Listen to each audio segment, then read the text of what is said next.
Everyone, exercise 8.3 से question number 2 करेंगे। ये क्वेश्चन कहता है कि प्रूव द फॉलोइंग आइडेंटिटीज को प्रूव करना है। एंगल्स इसमें सारे एक्यूट एंगल्स है। ये कंडीशन मतलब इन्होंने दे रखी है, ये चीज गिवन है। जैसे मान लो एक्सप्रेशंस है, जैसे कि अब इसमें हमें एलएचएस को आरएचएस के इक्वल करना है। बिल्कुल बेसिक से बता रहा हूँ, ध्यान से सुनना, वीडियो में एंड तक रहना, तभी समझ में आएगा। जैसे ये रहा एलएचएस का पार्ट, जो इक्वल साइन के, ये जो इक्वालिटी का ये जो साइन आपको दिख रहा है, इसके अगर लेफ्ट हैंड साइड में रहे तो ये हम कहेंगे एलएचएस। अगर इसके राइट हैंड साइड में रहे तो हम कहेंगे आपका आरएचएस है। ठीक है, एक ये बात बिल्कुल अच्छे से क्लियर होनी चाहिए। अब मुझे एलएचएस को आरएचएस के बराबर करना है, तो ये मैं कैसे करूंगा? दो दो इसके तरीके हैं, या तीन तरीके आप कह लीजिए। हो सकता है आप एलएचएस को आरएचएस के इक्वल बनाएंगे, पहले एलएचएस ले उसको आरएचएस के सीधा सीधा इक्वल करा दे 2 से के बराबर। हो सकता है कि आप आरएचएस को कराएं, लेकिन यहाँ पे मुझे आरएचएस कराने को नहीं दिख रहा है, क्योंकि ये 2 से के को मैं ज्यादा से ज्यादा क्या कर सकता हूँ, 2 into 1/cos से लिख सकता हूँ, और कोई तरीका नहीं है मेरे पास। और दूसरा क्या है कि मैं इसको यहाँ से थोड़ा सा लेके जाऊं, इसको मैं थोड़ा सा यहाँ से लेके जाऊं, जैसे दो लोग मिल रहे हैं, थोड़ा सा वो चले, थोड़ा सा दूसरा चले, या एक सीधा उसके घर पे चले जाए, ऐसा भी मतलब पॉसिबल है। तो मैं यहाँ पे क्या प्रेफर करूंगा, आपके पास फर्स्ट और थर्ड वाला ऑप्शन पॉसिबल था, आप आरएचएस को लेके नहीं कर सकते हैं, तो मैं सीधा सीधा टेकिंग एलएचएस ही ले रहा हूँ। मुझे अभी आरएचएस से कोई मतलब नहीं है, करके देखते हैं। सबसे पहली बात तो मुझे दिखाई दे रही है कि ये पहले से ही कॉस और साइन में कन्वर्टेड है। और जहां तक बात रही, तो मुझे एक बात सीधी सीधी जो समझ में आ रही है कि मैं यहाँ पे एलसीएम नहीं ले सकता हूँ। देख लो जरा डिनोमिनेटर, बिल्कुल ले सकता हूँ। तो जैसे अब मैं यहाँ पे सी लिख रहा हूँ, cos A stands for C और साइन ए स्टैंड्स फॉर आपका एस। ठीक है, तो मैं टेकिंग एलएचएस लिखा है मैंने, C upon 1 plus sine plus 1 plus sine upon में कॉस। आप ऐसे मत करना, मार्क्स कट सकते हैं। ठीक है, अब यहाँ पे अगर मुझे एलसीएम लेना होगा तो मैं ऐसे ले सकता हूँ, जैसे cos multiplied by cos plus 1 plus sign multiplied by 1 plus sign. ऐसा क्यों? ताकि हमारा जो एलसीएम है वो हो जाए और हमारा डिनोमिनेटर वही आ जाए जो हम चाहते हैं। ये हो जाएगा कॉस स्क्वायर प्लस, अब ये मुझे देखने में समझ में आ रहा है कि ये 1 प्लस साइन का होल स्क्वायर। इधर मैं करूँ सॉल्व, इधर 1 प्लस साइन को वैसे ही रखो और कॉस को भी इधर मल्टीप्लाई मत करो। क्या पता ये फ्यूचर में काम में आ जाए, और यहाँ से इसको और इसको तो काटना मत, क्योंकि ये बहुत ही बड़ी मिस्टेक हो सकती है। इसको हमने ऐसे काट दिया या कैसे, ये आपकी सबसे बड़ी मिस्टेक हो सकती है, तो ये मिस्टेक आप बिल्कुल भी मत करना।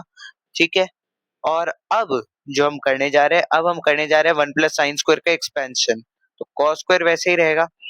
अब मैंने पढ़ा है कि ए प्लस बी का होल स्क्वायर होता है A square plus B square plus 2ab। तो यहाँ पे ए ये हो गया, बी ये हो गया, इसका होल स्क्वायर ये हो गया। तो ये यहाँ पे हम क्या कर देंगे, 1 का square plus sine square plus 2 sine upon 1 plus sign और कॉस।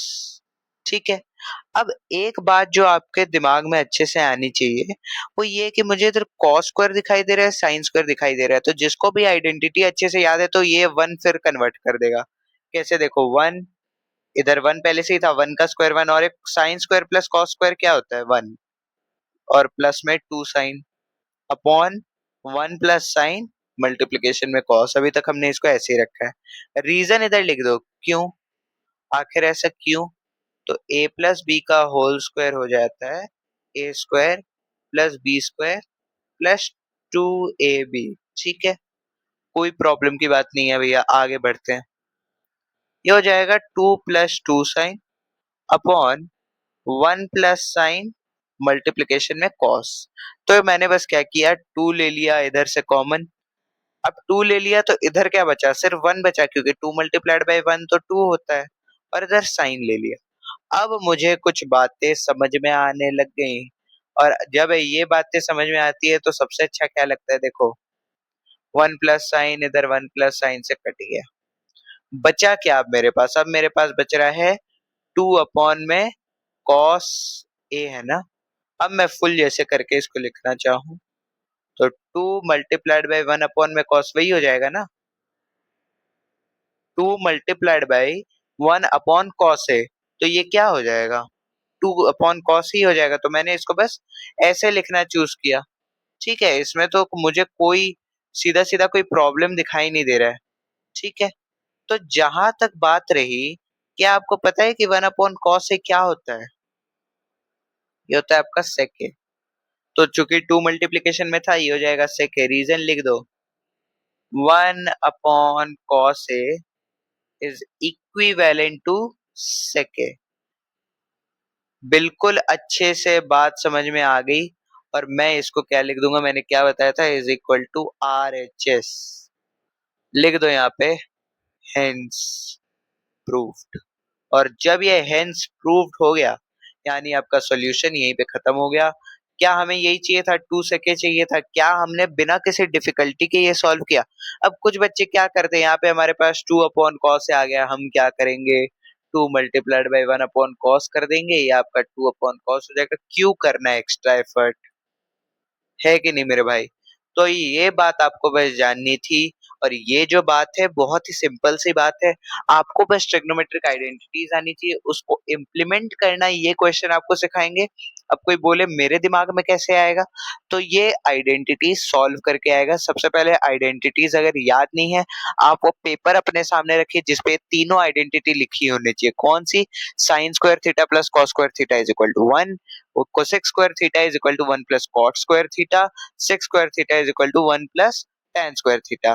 तो मैं रिकमेंड यही करूंगा कि आप एक पेज लीजिए, उस पेज पे हो सके तो आप इस पेज को चिपका दीजिए, 1 2 3 करके लिख दो, ऊपर ट्रिग्नोमेट्रिक आइडेंटिटीज लिख दो। और बात यही है कि आपको ऐसे ही फिर सॉल्व करना होगा। अगर वीडियो अच्छा लगा, लाइक करें, शेयर करें, सब्सक्राइब करें। मैं ऐसे ही बहुत सारे वीडियोस लेके आता रहूंगा। Thank you so much for watching.